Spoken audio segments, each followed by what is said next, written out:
সবাইকে স্বাগত দীপ্ত সংবাদে, সাথে আছি আমি নুজহাত রাহনুমা। লালমনিরহাটের হাতীবান্ধা উপজেলার আমঝোল সীমান্তে ভারতীয় সীমান্তরক্ষী বাহিনী বিএসএফ এর গুলিতে বাংলাদেশি এক যুবক নিহত হয়েছে। বুধবার রাত 2টার দিকে সীমান্তের বনচকি বিওপি সংলগ্ন এলাকায় এই ঘটনা ঘটে। নিহতের নাম খাদেমুল। তিনি উপজেলার উত্তর আমঝোল গ্রামের বাসিন্দা।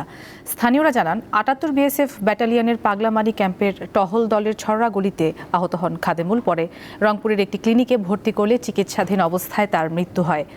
ঘটনার প্রকৃত কারণ উদ্ঘাটনে গুরুত্বের সঙ্গে তদন্ত করছে বিজিবি। হত্যাকাণ্ডটি নিয়ে কোম্পানি কমান্ডার ও ব্যাটালিয়ন কমান্ডার পর্যায়ে পতাকা বৈঠকের কার্যক্রম প্রক্রিয়াধীন রয়েছে। চট্টগ্রামের বায়েজিদ থানার রৌফাবাদে সন্ত্রাসীদের গুলিতে আহত শিশু রেশমি আক্তার চিকিৎসাধীন অবস্থায় মারা গেছে। বৃহস্পতিবার সকাল 10:45টায় চট্টগ্রাম মেডিকেলে 11 বছর বয়সী শিশুটির মৃত্যু হয়। এর আগে গত 7 মে রাতে নগরীর বায়েজিদ বোস্তামি থানার রৌফাবাদ শহীদ মিনার গলিতে দুর্বৃত্তদের ছোড়া গুলিতে রাজু নামের এক যুবক নিহত হয়। এ সময় বাসা থেকে বের হয়ে পান কিনতে যাওয়ার পথে রেশমিও গুলিতে আহত হয়। গুলিটি তার বাম চোখে লাগে। নগরীর একটি বেসরকারি হাসপাতালে প্রাথমিক চিকিৎসা দিয়ে শিশুটিকে চট্টগ্রাম মেডিকেলে স্থানান্তর করা হয়। ওমানে প্রবাসী বাংলাদেশি 4 ভাইয়ের গাড়িতে থাকা অবস্থায় মৃত্যু হয়েছে। দেশটির রাজধানী মাস্কাট থেকে প্রায় 100 কিলোমিটার দূরে মোলাদ্দা এলাকায় স্থানীয় সময় বুধবার সকালে এই দুর্ঘটনা ঘটে। পরে ওই এলাকা থেকে তাদের মরদেহ উদ্ধার করে পুলিশ। নিহতরা হলেন চট্টগ্রামের রাঙ্গুনিয়া উপজেলার লালানগর ইউনিয়নের রাশেদ, শাহেদ, সিরাজ ও শহীদ। 4 জনই ওমানে কর্মরত ছিলেন। ওমান পুলিশের প্রাথমিক ধারণা, দীর্ঘ সময় গাড়ি চালু থাকা অবস্থায় এসি থেকে নির্গত বিষাক্ত গ্যাসের কারণে তাদের মৃত্যু হতে পারে। তবে এটি দুর্ঘটনা নাকি অন্য কোনো কারণ তা নিশ্চিত হতে ময়নাতদন্ত ও মেডিকেল রিপোর্টের অপেক্ষায় রয়েছে পুলিশ। ওমানে অবস্থিত বাংলাদেশ দূতাবাস জানিয়েছে, নিহতদের মরদেহ বর্তমানে স্থানীয় একটি হাসপাতালের মর্গে রাখা হয়েছে। মরদেহ দ্রুত দেশে পাঠানোর জন্য প্রয়োজনীয় প্রক্রিয়া চলছে। আগামী 15 মে 4 ভাইয়ের দেশে ফেরার কথা ছিল। 2013 সালের 5 মে হেফাজতে ইসলামের সমাবেশকে কেন্দ্র করে শাপলা চত্বরে সংঘটিত হত্যাকাণ্ডের মামলায় ট্রাইব্যুনালে হাজির করা হয়েছে সাবেক মন্ত্রী দীপুমণি, সাংবাদিক মোজাম্মেল বাবু এবং ফারজানা রূপাকে। ট্রাইব্যুনাল 1-এর চেয়ারম্যান বিচারপতি গোলাম মর্তুজা মজুমদারের নেতৃত্বাধীন বিচারিক প্যানেলে এই বিষয়ে শুনানি হওয়ার কথা রয়েছে। গত 7 মে দীপুমণি সহ 3 জনের বিরুদ্ধে প্রোডাকশন ওয়ারেন্ট চায় প্রসিকিউশন। পরে তাদের হাজিরের জন্য আজকের দিন নির্ধারণ করেন ট্রাইব্যুনাল। ওই দিন প্রসিকিউটর বলেন, শাপলা চত্বরে হত্যাযজ্ঞের সময় পররাষ্ট্রমন্ত্রী ছিলেন দীপুমণি। আইনশৃঙ্খলা রক্ষাকারী বাহিনীর সদস্যরা একদল উচ্ছৃঙ্খল মানুষকে নির্মূল করেছেন বলে আন্তর্জাতিকভাবে প্রচার করেন তিনি। এছাড়া শুরু থেকেই হেফাজতে ইসলামের মহাসমাবেশকে উস্কানিমূলক বক্তব্য হিসেবে 71 টেলিভিশনের মাধ্যমে প্রচার করেন সাংবাদিক ফারজানা ও মোজাম্মেল বাবু। মাতৃগর্ভের সন্তান মেয়ে না ছেলে, এটি জানতে চাওয়া কি শুধুই কৌতূহল, নাকি এর পেছনে লুকিয়ে আছে অন্য কিছু? চিকিৎসকরা বলছেন, জন্মের আগেই শিশুর লিঙ্গ পরিচয় প্রকাশ গর্ভবতী মাকে অনেক সময় চাপে ফেলে দেয়। আর আইনজীবীদের মতে এতে অনেক সময় কন্যা শিশু হত্যার প্রবণতা বাড়ায়।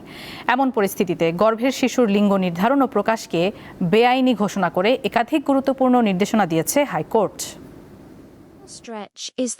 অনাগত সন্তান ছেলে নাকি মেয়ে হবে তা জানার জন্য সমাজে এক অসুস্থ প্রতিযোগিতা চলে আসছে দীর্ঘকাল ধরে। এই কৌতূহল অনেক সময় রূপ নেয় সামাজিক বৈষম্য আর মেয়ের ভ্রূণ হত্যার মতো অপরাধে। মায়েদের অভিজ্ঞতায় উঠে এসেছে সমাজের এই নির্মম বাস্তবতা। আমার শুধু একটা শব্দ বারবার কানে বাজছিল, আহারে বাবাটা দেখে যেতে পারলো না, আমরা চাই ওর জন্য একটা ছেলে বেবি হয়, ওর জন্য বাবা ফিরে আসে। যে অনাগত সন্তান আমার গর্ভে আছে, যে আসবে পৃথিবীতে, সে সুস্থ হয়ে আসবে, একটা সন্তান আসবে, এতে মানুষ খুশি হতে পারছে না। সে ছেলে হতে হবে কিংবা মেয়ে হতে হবে, সেই এক্সপেকটেশনটা তাদের কেন এত বেশি থাকবে? আমি যখন মা হয়েছি, আমি প্রথমবার দেখা গেছে যে মেয়ে হয়েছে বা ছেলে হয়েছে, এটা কোনো ফ্যাক্ট না। দ্বিতীয়বার যখন গর্ভবতী হয় তখন কিন্তু পরিবার, সমাজ সবারই একটা আগ্রহ থাকে যে প্রথমবার যদি ছেলে হয় তাহলে এখন মেয়ে হোক, বা মেয়ে হলে ছেলে হবে। মানে এইটা একটা আমাদের সামাজিকভাবে একটা গ্রো হয়ে গেছে।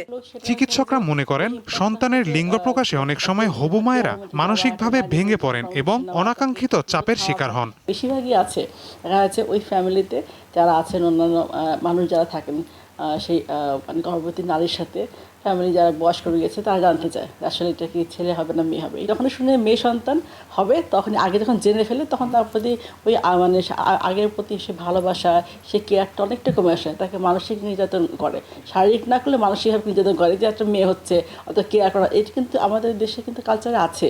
2020 সালের 26 জানুয়ারি সুপ্রিম কোর্টের আইনজীবী ইসরাত হাসান গর্ভের শিশুর পরিচয় প্রকাশ বন্ধে একটি রিট আবেদন দায়ের করেন। 2024 সালের 25 ফেব্রুয়ারি রায় ঘোষণার পর সোমবার প্রকাশিত পূর্ণাঙ্গ রায়ে আদালত স্পষ্ট বলেছে, অনাগত শিশুর লিঙ্গ নির্ধারণ ও প্রকাশ নারীর প্রতি বৈষম্য, কন্যা শিশু হত্যার প্রবণতা, সামাজিক ভারসাম্যহীনতা এবং সাংবিধানিক অধিকারের পরিপন্থী। আমাদের দেশে আসলে নারীদেরকে অবহেলা করা হয়, তাদের প্রতি অবিচার করা হয়।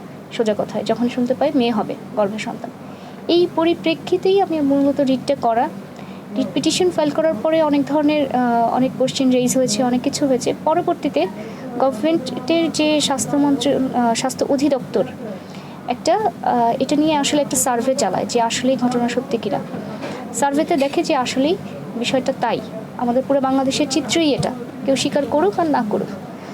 এবং হসপিটালগুলোর ডায়াগনস্টিক সেন্টারগুলোর অন্যতম ব্যবসা হচ্ছে গর্ভের সন্তান ছেলে না মেয়ে সেটা বলে দেওয়া।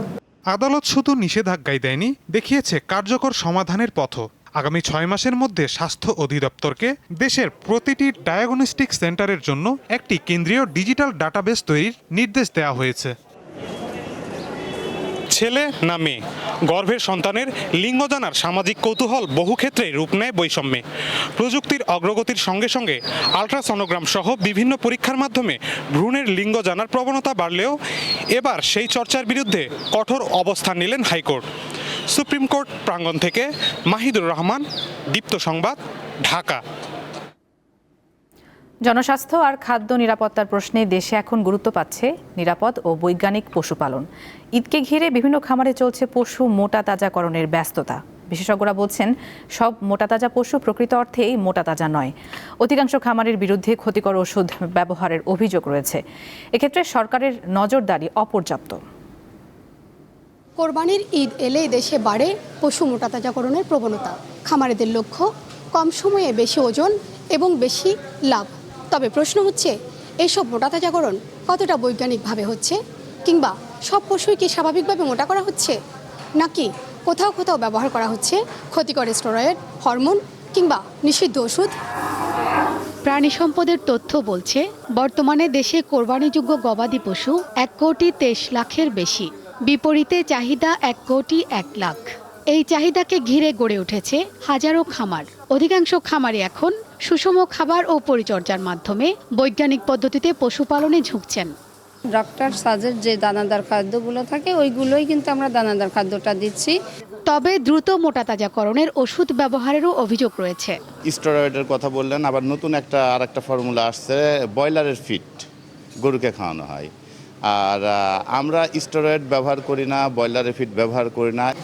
এ নিয়ে উদ্বিগ্ন ক্রেতারাও। নাদুস বলি আমরা চিন্তা করি যে এটা নিশ্চয়ই স্টেরয়েড দিয়েছে। গরুগুলাতে নাম্বারিং সিস্টেম থাকা উচিত ছিল পশু সম্পদ বিভাগ থেকে, যে এগুলা সব আমাদের দেখা আছে, এগুলাতে কোনো রকম মোটা তাজাকরণের কিছু খাওয়ানো হয়নি। খামারিরা বলছেন, পশু খাদ্যের দাম বাড়ায় উৎপাদন ব্যয় বেড়েছে কয়েক গুণ, ফলে কম সময়ে বেশি লাভের চাপ তৈরি হচ্ছে। তবে প্রশ্ন, লাভের এই প্রতিযোগিতায় কতটা নিরাপদ থাকছে জনস্বাস্থ্য, আর সরকারি তদারকি বা কতটা কার্যকর। প্রাণী সম্পদ অধিদপ্তরের দাবি, নিবন্ধিত 9 লাখ খামারি বিজ্ঞানসম্মত উপায়ে পশু মোটা তাজা করছে। তাছাড়া পশুর রক্ত পরীক্ষায় ওষুধ ব্যবহারের তথ্য জানা যায়। কোনো গবাদি পশুর সম্পর্কে কোনো প্রকার অসুস্থতা বা সন্দেহ পোষণ করলে ওনারা ভেটেরিনারি মেডিকেল টিমকে কল করবেন। আমাদের টেস্টের ফেসিলিটিও থাকবে, যে ব্লাড সিরাম থেকে আমরা বুঝতে পারি কোনো স্টেরয়েড ব্যবহার করা হয়েছে কিনা। কিন্তু বিশেষজ্ঞরা বলছেন, পশুর রক্ত পরীক্ষা করে স্টেরয়েড ব্যবহারের তথ্য যাচাই সম্ভব নয়। যখন খুব ট্রেস অল্প পরিমাণে দেওয়া হয়, সেটা হচ্ছে যে আস্তে আস্তে সেটা হচ্ছে যে ব্লাডে যেতে পারে। কিন্তু যখন লং টাইম দেওয়া হয় তখন কিন্তু সেটা ব্লাডে কোনোভাবে এটা ডায়াগনোসিস করা সম্ভব না স্টেরয়েড আছে কিনা, কারণ স্টেরয়েডটা জমা হয়েছে যে মাসলে। ময়মনসিংহের বাংলাদেশ কৃষি বিশ্ববিদ্যালয় ও ঢাকার শেরেবাংলা কৃষি বিশ্ববিদ্যালয় পরিচালিত সাম্প্রতিক এক গবেষণা বলছে, জেনে বা না জেনে দেশের অর্ধেকের বেশি খামারি কোরবানির অন্তত 3 মাস আগে গরু কিনে খাবারে গ্রোথ হরমোন ব্যবহার করছেন। এতে মানুষের শরীরে টিউমার, ক্যান্সার, কিডনি জটিলতা সহ মারাত্মক রোগ তৈরি হচ্ছে। সবচেয়ে ব্যাপার হচ্ছে যে ভেটেরিনারি যে ড্রাগগুলো আছে সেগুলো অবশ্যই দেশে যে একজন ভেটেরিনারিয়ান প্রেসক্রিপশন ছাড়া যাতে কোনোভাবে এদের বিক্রি না করতে পারে, স্পেশালি অ্যান্টিবায়োটিক বা স্টেরয়েড যেগুলো, এটাকে একদম স্ট্রিক্টলি মনিটরিংয়ে আনতে হবে। বিশেষজ্ঞরা বলছেন, নিরাপদ এবং বিজ্ঞানভিত্তিক পশু মোটাতাজাকরণ শুধুমাত্র খামারের লাভই নিশ্চিত করে না, এটি নিশ্চিত করে জনস্বাস্থ্য এবং খাদ্য সুরক্ষাও। তাই কোরবানির বাজারে শুধুমাত্র বড় গরু নয়, মানুষের সচেতনতাই এখন সবচেয়ে বড় গুরুত্বপূর্ণ পরীক্ষা। শিউলি শবনম, দীপ্ত সংবাদ, ঢাকা। ঠাকুরগাঁওয়ে জনপ্রিয় হয়ে উঠেছে কেজি দরে কুরবানির পশুর বেচাকেনা। প্রচলিত দর কষাকষির পরিবর্তে লাইভ ওয়েট বা ওজনের ভিত্তিতে বিক্রি হচ্ছে কুরবানির পশু। জেলার চিত্র তুলে ধরেছেন সহকর্মী মইনুদ্দিন তালুকদার হিমেল। হাটগুলো এখনো সেভাবে জমে না উঠলেও ঠাকুরগাঁয়ে যে বিভিন্ন অ্যাগ্রো ফার্মগুলো আছে এখানে এসে সাধারণত ক্রেতারা লাইভ ওয়েটে গরু কেনা করার জন্য ভিড় জমাচ্ছে। আমি এখন আছি বিসমিল্লাহ অ্যাগ্রো ফার্মে। এখানে সেখানকার পরিচালক রফিক ইসলামের সাথে আমি একটু কথা বলতে চাই এবং আসলে এই বিষয়ে তার কাছ থেকে আমি কিছু ধারণা নিয়ে পেতে চাই। রফিক ভাই, আসলে এবার কুরবানি ঈদে আপনি কিরকম সাড়া পাচ্ছেন আর আপনার এখানে কি কি সুবিধা আছে?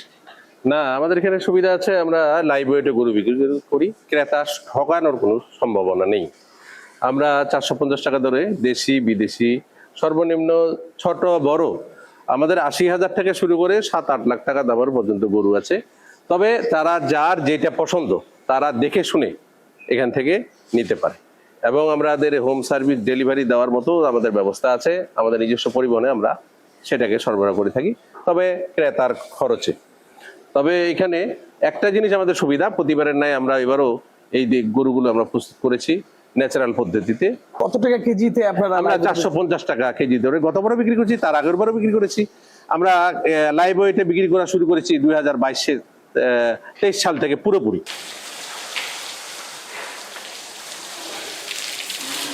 দূরের দূরের লোক আসে আবার দেখে শুনে বুকিং করে রাখে দেয়। যার যেটা পছন্দ হয় সে সেটা বুকিং দিয়ে রাখে দেয়, কিছু অগ্রিম টাকা দেয়, দিয়ে আবার মনে বলেন যে যখন কুরবানির সময় গরু নিয়ে চলে যাবে। যদি বাইরে দেশ থেকে গরু আমদানি করা না হয় তাহলে কুরবানির বাজারে আমরা ভালো বেচাকেনা করতে পারবো, এটা আশা করি। আমার গেলে মনে করেন 450 টাকা কেজি গোটা গরু কিনে আনলে আমরা ইনশাল্লাহ ঠকি না।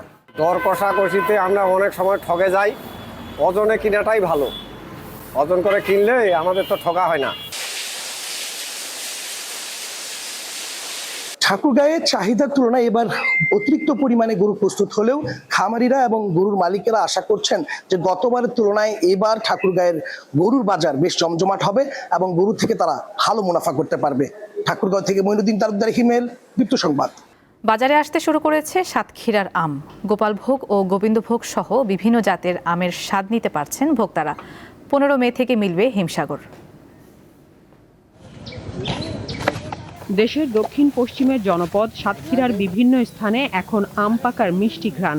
5 মে থেকে গোপালভোগ ও গোবিন্দভোগ সহ বিভিন্ন জাতের আম সংগ্রহ ও বাজারজাত শুরু হয়েছে। জেলা প্রশাসকের ক্যালেন্ডার অনুযায়ী হিমসাগর বাজারে আসবে 15 মে। ল্যাংড়ার জন্য অপেক্ষা করতে হবে 27 মে পর্যন্ত। আর 5 জুন থেকে আমরুপালি সংগ্রহ করা হবে। গোবিন্দভোগ বাজার মূল্য মন 2200-2000 এরকম। আমটা ভালো আছে, যদি বাইরে ভালোভাবে পাঠাইতে পারি, আবহাওয়া যদি ভালো থাকে তাহলে বাঁচবে। বিনা ট্রিটমেন্টে আম হয়, আমরা খেতে খুব সুস্বাদু। আম বেচাকেনা সহজ করতে সাতক্ষীরায় আরো কয়েকটি পাইকারি বাজার প্রতিষ্ঠার দাবি ব্যবসায়ীদের। গত বছরের তুলনায় এবছর ফলন ভালো হয়েছে, কিন্তু আশানুরূপভাবে সেই দামটা আমরা পাচ্ছি না। একটা মাত্র আমের বাজার থাকার কারণে আমাদের কৃষকরা ন্যায্য মূল্য থেকে বঞ্চিত হয় অনেক সময়।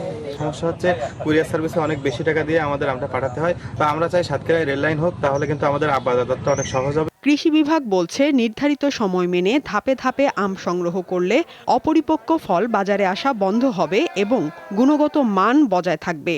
যাতে একক বাজারের কারণে যে সিন্ডিকেট ভাঙতে এবং কৃষকদেরকে ন্যায্য মূল্য প্রাপ্তি নিশ্চিত করতে আমি মনে করি যে যোগাযোগ ব্যবস্থার উন্নতি, বিশেষ করে রেল লাইন এবং আম প্রক্রিয়াকরণ সেন্টার আমাদের সাতক্ষীরা খুব দ্রুত জরুরি। এবছর সাতক্ষীরায় ৪,১৪০ হেক্টর জমিতে আম চাষ হয়েছে।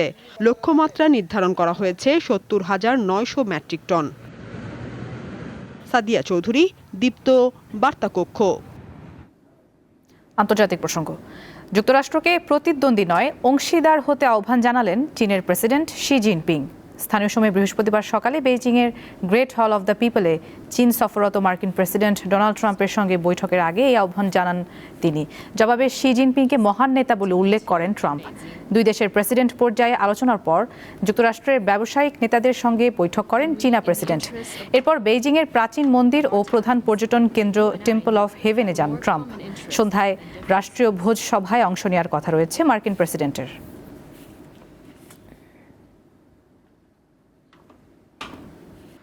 যুদ্ধের ভয়াবহতা ও ইসরায়েলি আগ্রাসনের মধ্যেই ২ বছর পর ফিলিস্তিনে অনুষ্ঠিত হলো ১০ম আন্তর্জাতিক ম্যারাথন।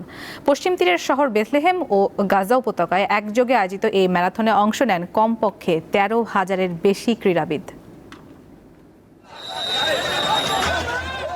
যুদ্ধের মধ্যেও প্রতিরোধের প্রতীক হয়ে উঠেছে ফিলিস্তিনি আন্তর্জাতিক ম্যারাথন। সম্প্রতি বেথলেহেম ও গাজায় এই আয়োজনে ৭৫টি দেশের ১,০০০ প্রতিযোগী সহ মোট অংশগ্রহণকারী ছিল ১৩,০০০-এরও বেশি। গাজায় ইসরায়েলি অভিযানের কারণে ২ বছর বন্ধ ছিল বার্ষিক এই ম্যারাথন প্রতিযোগিতা। ফিলিস্তিনি জনগণের অদম্য মনোবল আর জাতীয় ঐক্যের এক শক্তিশালী বার্তা বিশ্ব দরবারে পৌঁছে দিতেই এই আয়োজন। অংশগ্রহণকারীদের মধ্যে শিশু, নারী ও প্রতিবন্ধী ব্যক্তিও ছিল।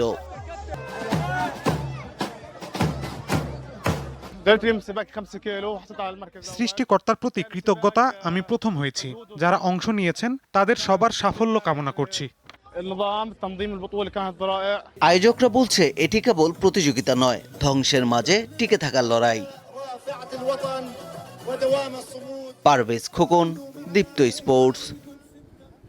এই ছিল এখনকার মতো। আমাদের পরের সংবাদ দুপুর ২টায় দেখার আমন্ত্রণ। এছাড়া আরও তথ্যের জন্য চোখ রাখুন দীপ্তর ডিজিটাল প্ল্যাটফর্মগুলোতে। ধন্যবাদ সবাইকে।